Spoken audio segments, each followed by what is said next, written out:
Consorzio è un'aggregazione di cooperative sociali del Padovano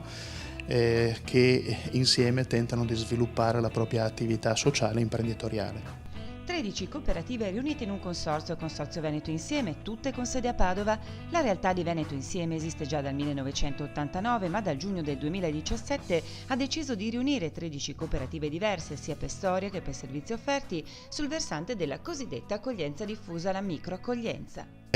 Io credo che negli ultimi 10 anni la risposta della microaccoglienza sia quella che ha dato i risultati migliori, quindi non è una cosa che scopriamo oggi, ma è un sistema che già dal bando SPRAR, cioè un sistema collaudato e consolidato in Italia, ha dato i risultati sicuramente per l'accoglienza ai rifugiati migliori. Noi non abbiamo fatto altro che implementare dal punto di vista qualitativo questa modalità, quindi con la microaccoglienza, cioè trovando disponibilità di luoghi, appartamenti piuttosto che altre soluzioni abitative che consentano l'accoglienza in contesti urbani di un numero molto limitato, 5, 6, massimo 7 persone all'interno di un appartamento che sia sufficientemente accogliente e ampio per dare spazio dignitoso a un numero di questo tipo di accoglienza.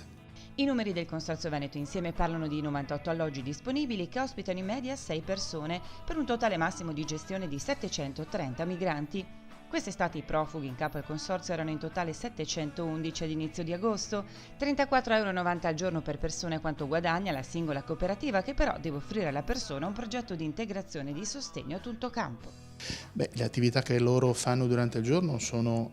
più di una, quindi a parte il prendersi cura della propria vestizione, della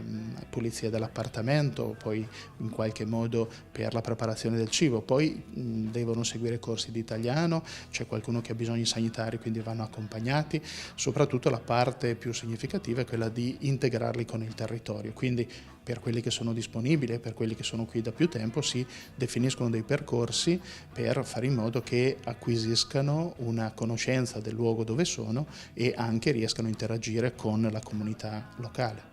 A chi dice che le cooperative stanno facendo business con i profughi, è così? No, non è così, a meno che non ci sia un uso strumentale della società giuridica forma cooperativa. Sì, come tutte le altre strumenti di impresa o le altre forme giuridiche è possibile utilizzarli in maniera truffaldina, ma quelli sono truffaldini, non sono cooperazioni sociali. Non si può negare che